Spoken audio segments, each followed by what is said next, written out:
Eu quero compartilhar com vocês algo que Deus falou comigo. Eu estou com 36 anos e 9 meses de evangelho, e mais ou menos agora umas 20 horas. E algo me chamou a atenção. Olha o tema dessa mensagem: nunca desista da salvação. É interessante, irmãos, que falar da salvação, nós sabemos, irmãos, que é pela graça, é um presente, é um dom gratuito. E nem todo mundo dá valor a presentes. Tem presentes que nós recebemos e nós deixamos o quê? De lado. Mas o presente que Deus nos deu não pode ficar de lado, porque uma parte dele habita em nós, porque nós somos templo do Espírito Santo, e o Espírito Santo habita em nós. Mas em determinados momentos da sua jornada e da minha jornada, irmãos, não é fácil. Esse evangelho que é pregado de Papai Noel não é verdadeiro. O evangelho, irmãos, ele é um plano ideal de Deus, para que o homem tenha acesso a Deus por meio de Cristo Jesus, o Senhor e Salvador. E eu estava refletindo e comecei a fazer anotação. Jó, capítulo 1. Havia um homem na terra de Uz, cujo nome era Jó, e ele era homem íntegro, reto, temente a Deus e desviava do mal.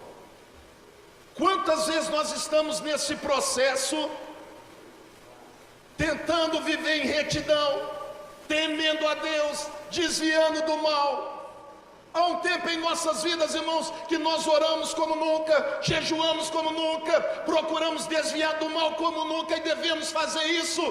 Mas de repente, irmãos, começam a acontecer coisas para que nós venhamos desistir daquilo que nós somos em Deus.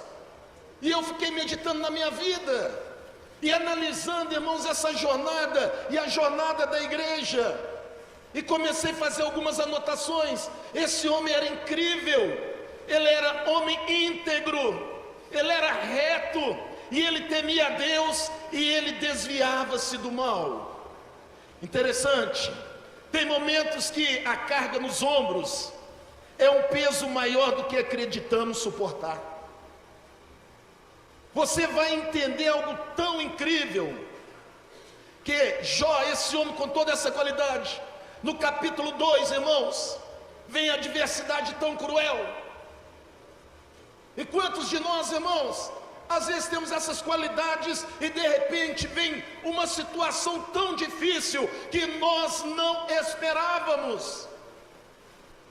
E eu estava meditando na caminhada do cristão, e à medida que eu estava meditando, tem momentos que a carga nos ombros é um peso maior que acreditamos suportar, e a vontade é de desistir de tudo. Há momentos que são mais difíceis que o normal. Isso é na vida de todo cristão, irmãos. Há momentos que ele é muito difícil, ele está além da nossa compreensão, não parece mais normal. Senhor, onde Tu estás, Senhor? Como eu estou me sentindo, o que está acontecendo? Mas é apenas momentos, e a vida é feita de momentos, momentos que marcam a nossa vida, irmãos. Não são apenas os melhores, os momentos mais difíceis marcam a nossa vida de tal maneira que nós crescemos em Deus, nós temos um bom entendimento de Deus, e o nosso emocional se fortalece em Deus, e nós passamos a enxergar quem é Deus na nossa vida. A história de Jó, irmãos, está no sofrimento.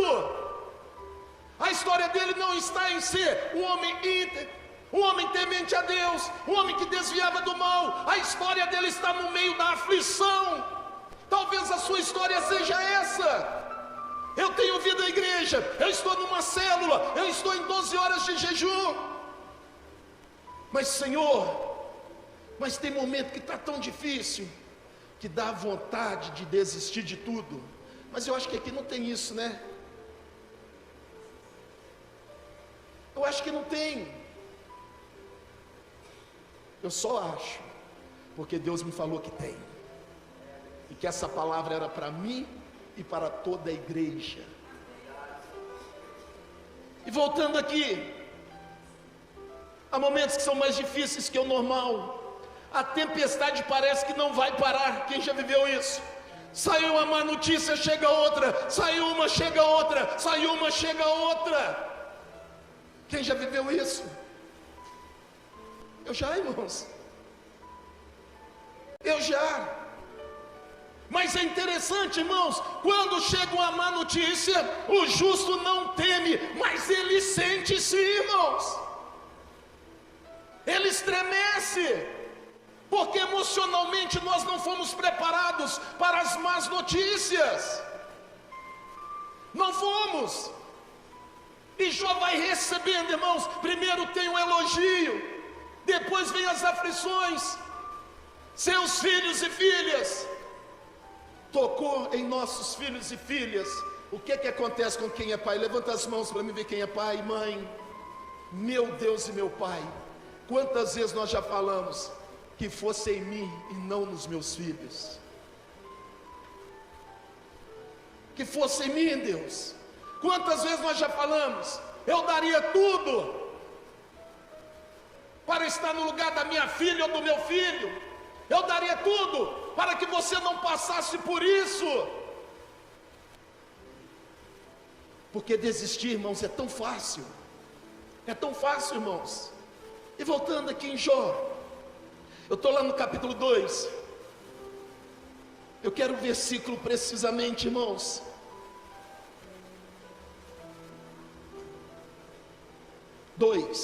Jó 2:2. Então o Senhor disse a Satanás: de onde vens? E ele respondeu ao Senhor: de rodear a terra e passear por ela. Ele é muito folgado, ele tem muito tempo para passear, ele tem muito tempo, e o tempo todo, irmãos, ele está observando a criação de Deus. E Deus tem um momento, observou o meu servo Jó. Claro, não há homem íntegro, reto e temente a Deus que se desvia no mal e que ainda retém a sua sinceridade. E aí começa uma coisa interessante. O que o diabo não sabia é que a alegria de Jó não estava nos bens. A alegria de Jó não estava nas coisas passageiras. A alegria dele estava em Deus. Porque, irmãos, nós não vamos levar nada dessa terra. Não vamos.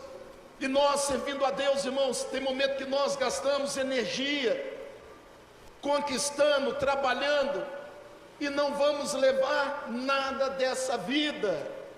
Porque o que nós temos de melhor após a salvação é a nossa família. Família é sagrada, família é tudo. Aconteça o que acontecer, irmãos, família é tudo. Não existe outra coisa. É no meio da família que nós choramos, é no meio da família, irmãos, que nós vamos buscar conselho, é no meio da família, irmãos, que nós somos abraçados. Mas tocou na família dele, porém não tocou na esposa, porque um ao outro ajudou e disse o quê? Esforça-te. E voltando aqui, irmãos, a tempestade parece que não vai parar. Tem ano em nossas vidas, irmãos, que quando o irmão fala assim: eu recebi uma bênção, eu não sei se isso acontece com você, e você pensa assim: meu Deus, e eu? Chegou perto de você e fala: recebi a bênção, e você fala: meu Deus, e eu? Chega mais e fala: recebi a bênção, meu Deus, e eu? E aí Deus vira e fala para você: dói, irmãos, há um tempo para todas as coisas, não chegou o seu tempo. Aleluia para você. Porque é doloroso. É doloroso. Eu iria falar misericórdia. Misericórdia de mim, Senhor, misericórdia de nós. Porque essa tempestade não tem fim. Ela não vai acabar, ela não vai passar. Mas Deus é tão inteligente que no meio da tempestade, abre a sua Bíblia em Isaías 41, versículo 10. Coloca para nós aqui, irmãos. Eu quero Isaías 41, 10. No meio da nossa tempestade, não é motivação, irmãos. Não é: não temas, porque eu sou contigo. Já está determinado. Não te assombres, porque eu sou o teu Deus. Eu te fortaleço e te ajudo e te sustento com a destra da minha justiça. Você não vai desistir. Por quê, pastor? No meio da tempestade vem o medo. No meio da tempestade nós nos sentimos sozinhos. No meio da tempestade, irmãos, nós ficamos assombrados. É um processo, e todos nós já vivemos isso. Nós sabemos muito bem, irmãos, o que é o medo. Nós sabemos muito bem, irmãos, é o que sentir solidão. Nós sabemos muito bem o que é estar assombrado. Mas aí, irmãos, tem uma vírgula. Fala, na minha vida tem uma vírgula, e ela é de Deus. Ela é de Deus, irmãos. Porque, irmãos, a salvação pertence ao Senhor. Nós somos salvos e nós estamos sendo, irmãos, ajudado todos os dias, sustentado todos os dias com a justiça de Deus. Ele te sustenta, Ele te fortalece, Ele é a tua justiça, a minha justiça. E eu estava meditando nisso. Aleluia. A tempestade, pastor, é muito grande. Pastor, parece que não tem fim. E parece mesmo, irmãos. Mas quero lembrar-te que todos os dias da sua vida estão nas mãos do Todo-Poderoso. Oh, glória a Deus. Isaías 41, versículo 13. Fala comigo, a minha vida todos os dias está nas mãos do Todo-Poderoso. Porque eu, Senhor, teu Deus, te tomo pela tua mão direita e te digo: não temas, eu te ajudo. Não somos crentes porque somos bons. Nós somos crentes pela misericórdia. Nós, irmãos, vivemos um dia de cada vez. E nesse viver, irmãos, o Senhor tem nos sustentado. O Senhor tem nos fortalecido.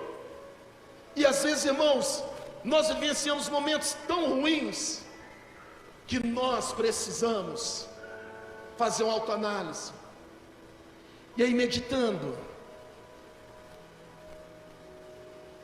porque sabendo que a minha vida está na mão do Todo-Poderoso, eu preciso saber que Ele controla a tempestade sobre a minha vida.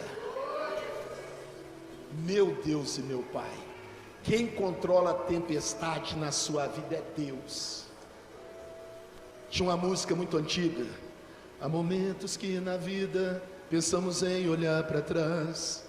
Lembram disso? É preciso pedir ajuda para poder continuar. E clamamos o nome de Jesus. Quem lembra disso? Quem veio da minha época cantava isso 24 horas.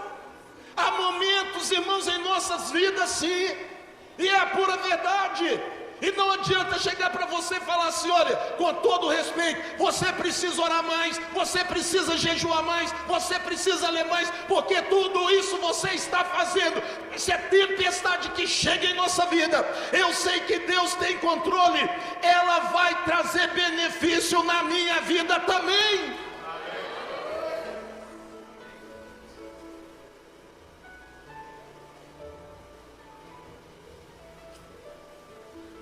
Nossa, você me voltou lá em 1989. O nome de Jesus. E clamamos o nome de Jesus. Lembram disso, irmãos?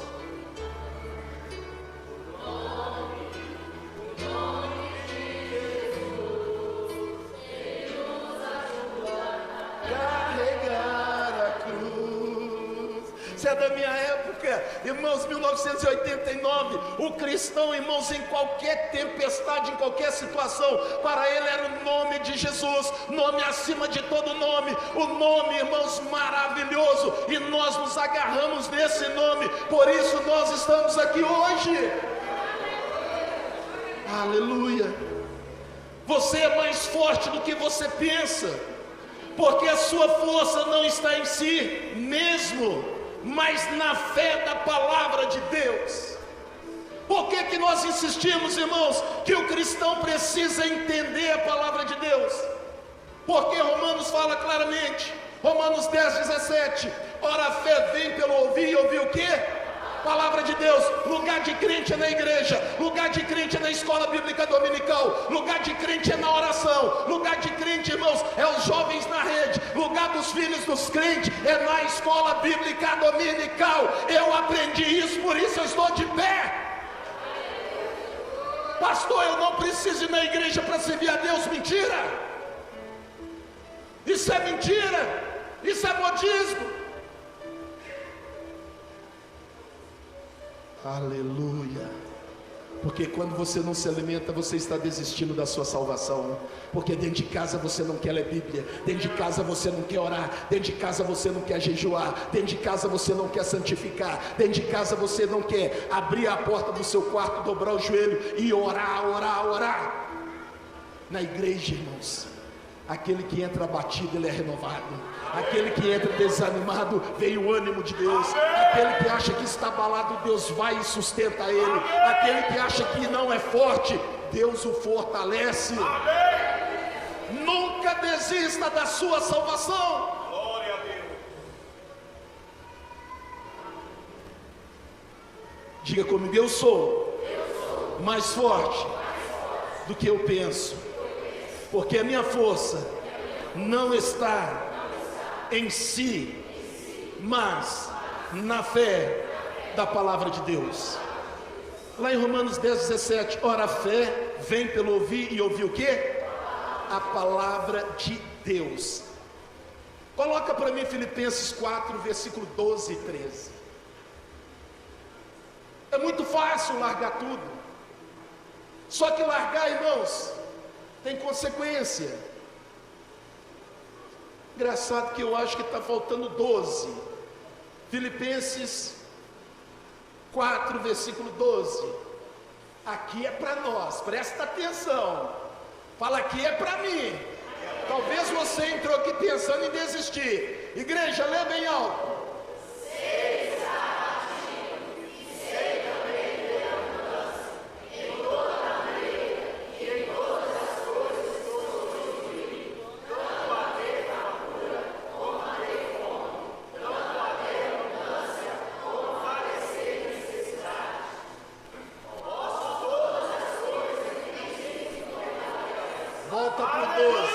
Volta pro 12, porque no 13 é fácil dar glória a Deus. Agora eu quero ver o 12.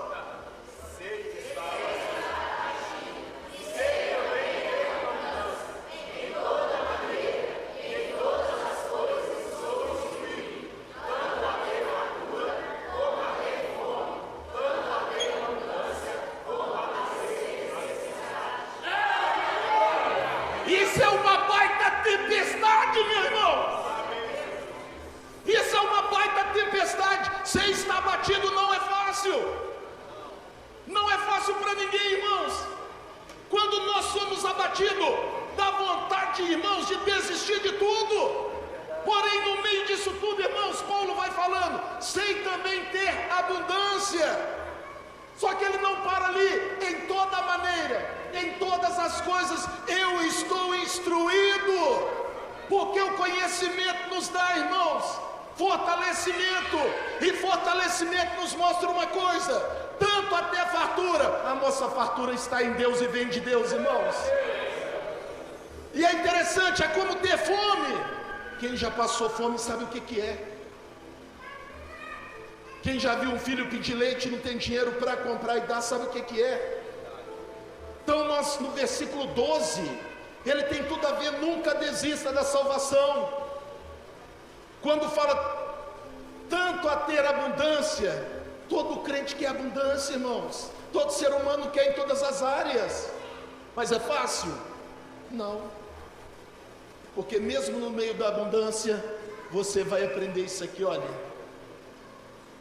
Como a padecer necessidade. Quando a pessoa está em necessidade,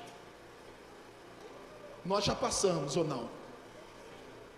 E a pessoa vira para você uma palavra que você nunca deve falar. Algumas. Você está vivendo uma necessidade, está buscando a Deus. Fica calmo. Fica calmo. Ninguém quer ouvir essa palavra. Mas é verdade, porque o Salmo 40 fala o quê? Vocês conhecem?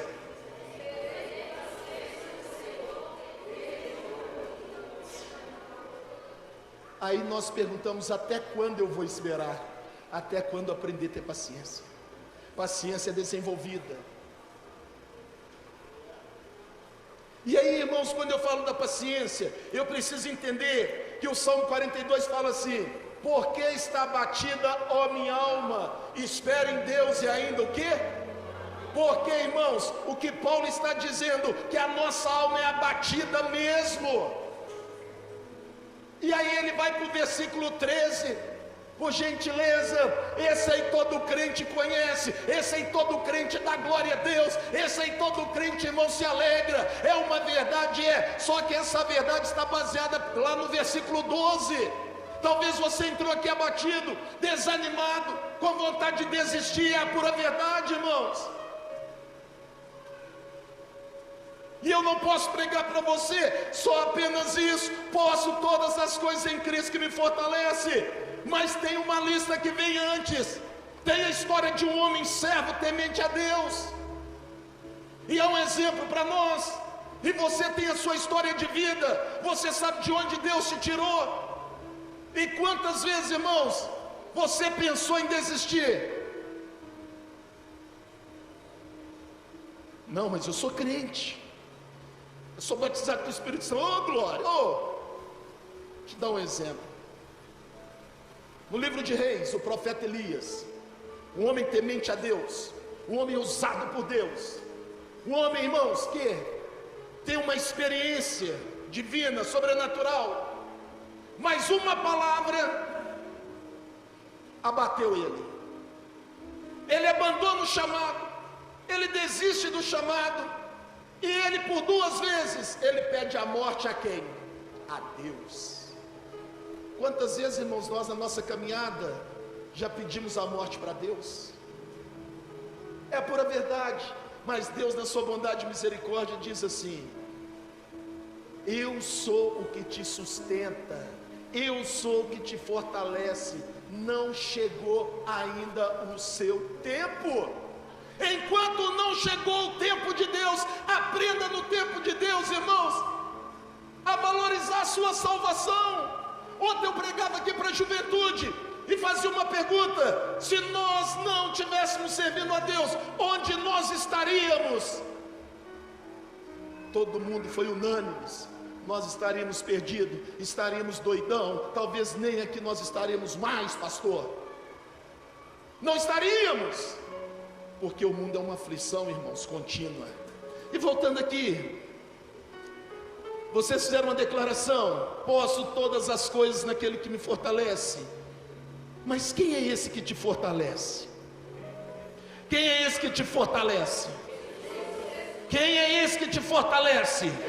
É aquele que me amou, é aquele que se entregou por mim, é aquele que foi crucificado, é aquele que ressuscitou, é aquele que está à direita de Deus Pai, é aquele que está intercedendo por você agora. O seu nome é Maravilhoso Conselheiro, Deus Forte, Pai da Eternidade. Ele venceu por nós. Nós sabemos quem Ele é, por isso que nós o servimos. Eu não quero pregar autoajuda, irmãos, mas eu quero te mostrar uma coisa: a realidade da vida ela é muito dura, mas o Evangelho é um bálsamo. Ele é um bálsamo.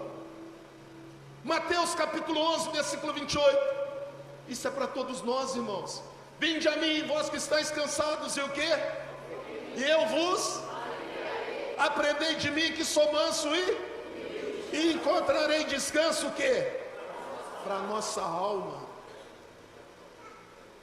Para a nossa alma. Tem momentos na vida daquele que diz que serve a Deus, que ele nem lembra que ele é salvo. E é o maior presente de Deus para nós. Estou quase terminando. Lá no Salmo 23, o Senhor é o meu pastor, e nada o quê? Se nada vai nos faltar, eu preciso estar bem certo de quem é o pastor da minha vida. Eu preciso estar bem certo, porque o que passou ontem não volta mais, mas a consequência de ontem eu posso viver ela ainda. Mas quando eu estiver vivendo, eu preciso compreender quem é o meu pastor. Quem é o meu pastor? O Senhor é o seu pastor. Nada. Mas o que é nada, pastor? É nada. Para Deus é nada. Para Deus é nada, irmãos. Mas nós precisamos entender o Evangelho, que Deus é onisciente, onipresente, onipotente, e nossas vidas estão na mão dEle. Por isso nunca desista, porque é interessante que quando nós pensamos em desistir, o Espírito de Deus comunica com o nosso espírito que nós somos derrotados, que nós somos fracos, que nós fomos abatidos, que não há mais jeito. O Espírito de Deus comunica no meu espírito que eu sou filho de Deus. Por isso a sociedade não entende. Esses crentes não são normais. Nós somos normais, porque quando você está abatido, as suas experiências com Deus são incríveis. Deus, eu não poderia estar tão bem e estar num nível espiritual maravilhoso. Para Deus, questão de bem ou mal, irmãos, Deus tem uma única visão. Ele tem o domínio de todas as coisas, e todas as coisas cooperam para o bem de quem ama a Deus. Todas as coisas. Aleluia. E é interessante, irmãos, conclusão. Hoje vou dar mais um passo. Fala comigo, hoje vou dar mais um passo e vou dizer a mim mesmo: não vou desistir da minha salvação, por amor daquele que nunca desistiu de mim. Oh, glórias! Tem alguém que não desiste de nós. Tem alguém que não desiste, irmãos, da raça humana. Jesus não desistiu de nenhum de nós e nunca vai.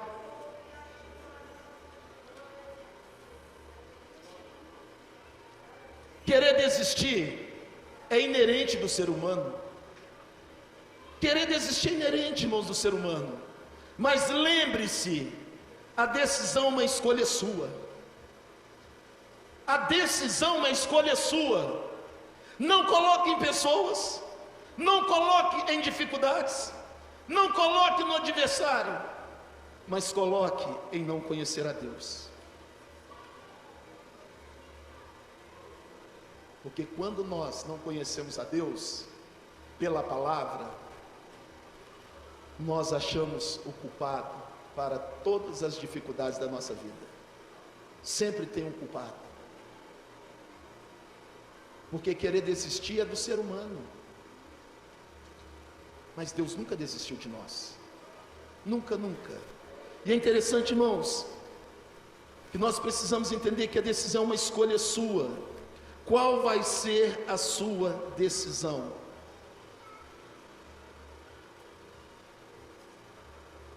O único fator que Deus não pode nos livrar é da nossa própria desistência. A única coisa que Deus não pode fazer é quando você desiste dele. Quando você desiste de Deus, Ele não pode fazer mais nada, porque você está dizendo: não, Senhor, não, Senhor.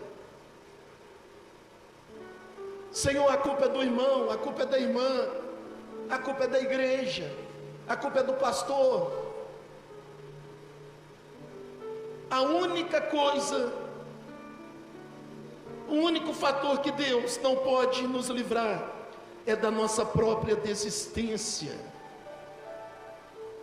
Você que passou por toda essa jornada e ainda sente essa dificuldade e pensa em desistir da sua salvação, essa palavra, irmãos, é para os cristãos. Eu quero te convidar a sair do seu lugar e vir aqui à frente que nós vamos orar. Por que o pastor está falando isso? Porque Deus me deu uma visão, irmãos, de pessoas nessa situação. Muitos pensam em desistir, e ele esquece de Filipenses 4, versículo 6 em diante. Em tudo que nós devemos pensar. Eu quero te convidar, saia do seu lugar e venha aqui que eu quero orar por você.